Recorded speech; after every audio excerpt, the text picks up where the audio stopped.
এবার আমরা ফিরে যাই সরস্বতী পুজোকে ঘিরে ওঠা ছোট ছোট অভিজ্ঞতায়, যা আমাদের ব্যক্তি জীবনে ঘটেছে। যখন আমরা খুব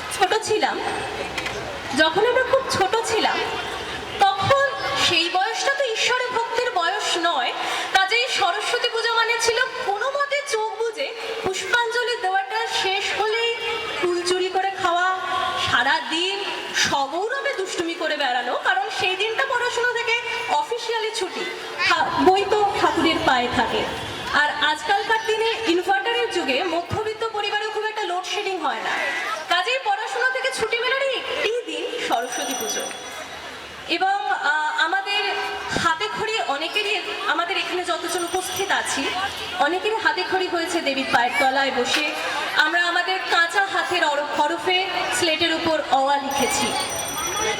তো এই যে বয়সটা, এই বয়সের কিছু সদস্যদের এখন আমরা মঞ্চে দেখব।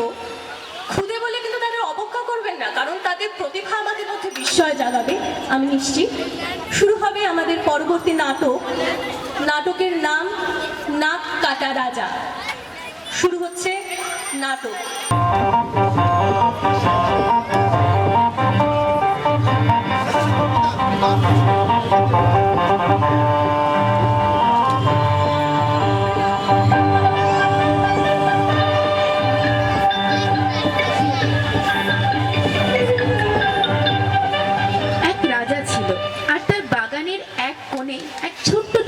বাসা ছিল।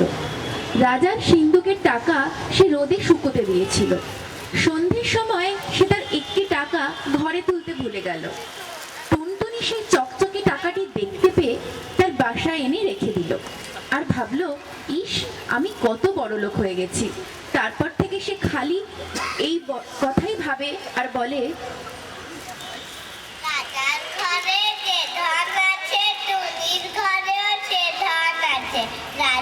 ঘরে যে ধন আছে টুনির ঘরেও সে ধন আছে।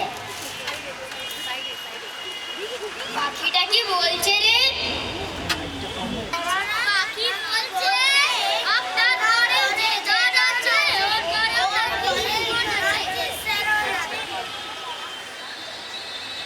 হা হা হা, দেখ তো ওর বাসায় কি আছে। বাসায় একটি টাকা আছে। সে তো আমারই টাকা, যা নিয়ে আয় সেটা।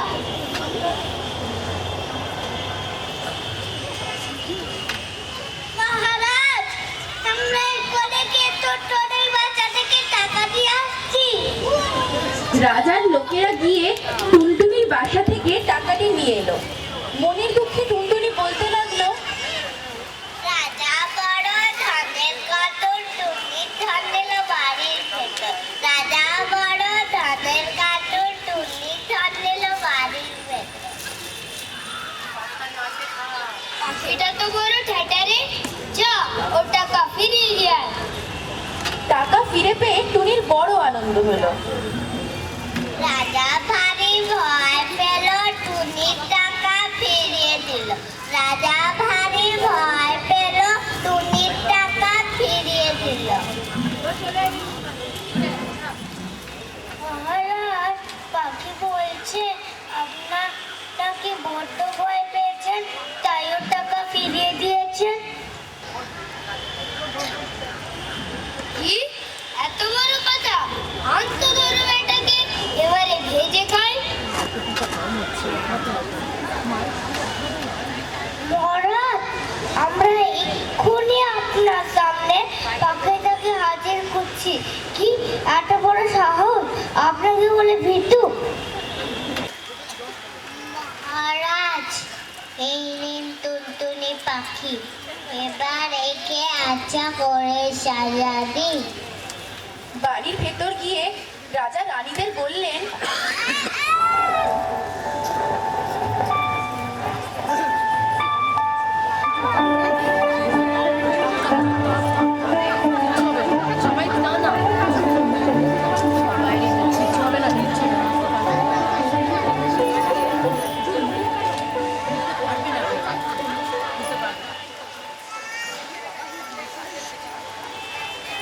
এই পাখিটাকে আজ আমরা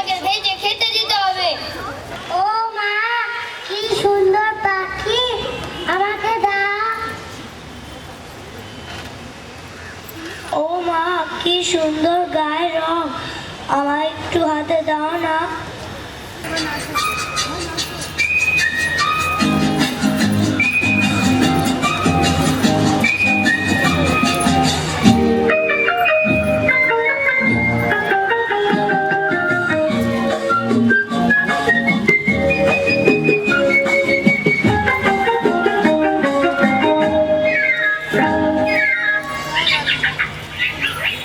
বুলবুল পাখি ময়নাটি আয়না জানা গান শুনি।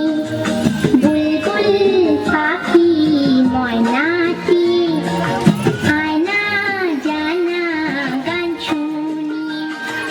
দূর দূর বনে গান, নীল নীল নদীর গান, দুধ ভাত পেকো সন্দেশ মাখিয়ে। বুলবুল পাখি ময়নাটি আয়না জানা গান শুনি।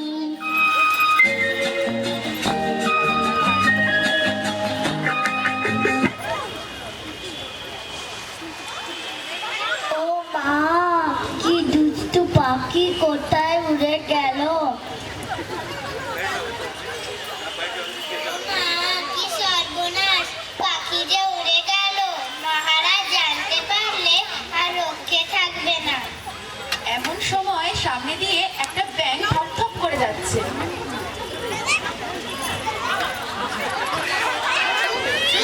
কেউ যেন জানতে না পারে, তাহলে এই ব্যাংকটাকে ভেজে দিই।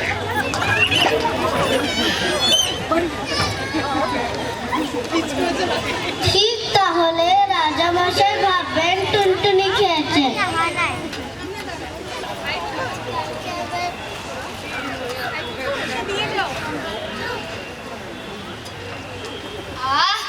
এবারে পাখি বেটাকে জব্দ করেছি। অমনি গাছ থেকে টুনি বলছে,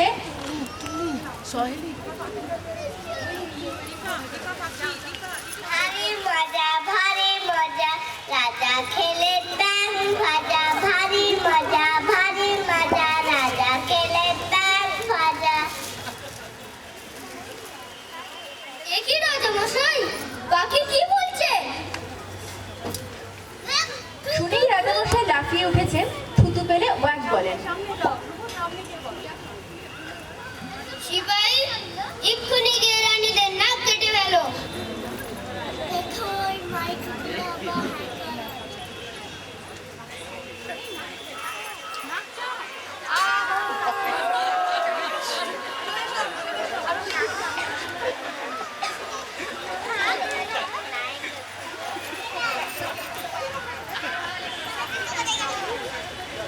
আবার নিয়ে ধরে বেটাকে, এবারে ভেজে খাবো, দেখি কেমন করে পালায়।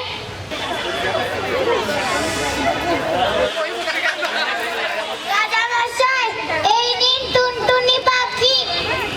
রাজা মুখ ভরে জল নিয়ে টুনটুনিকে মুখে পুরেই চোখ বুজে ঠক করে গিলে ফেললেন।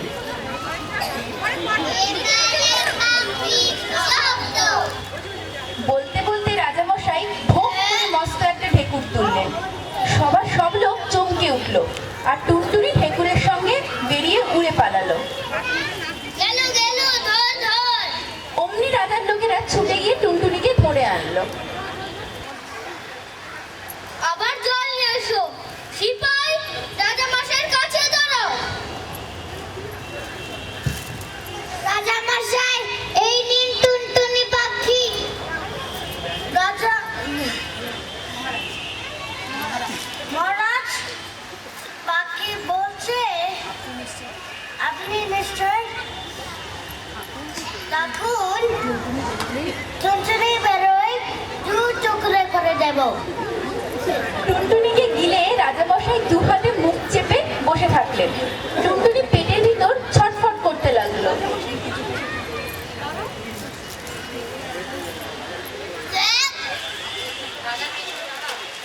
সভাসদ চিৎকার করে বলল, সিপাই, সিপাই, মারো, মারো, মারো, মারো। সিপাহী তলোয়ার দিয়ে যেই টুনটুনিকে মারতে গেল, টুনটুনি পালালো আর রাজামশাইয়ের নাক কেটে গেল। টুনটুনি তা দেখে বলতে লাগলো, নাক কাটা রাজা রে, দেখতে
সেপাইয়ের অভিনয়ে জোরো, সভাসদ ঋষি প্রসূন দীপ্ত,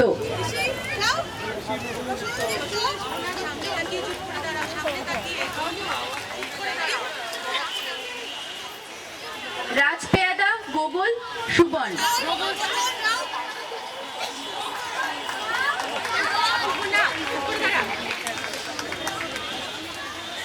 রাজার ছোট ছোট মিষ্টি রানী অলি,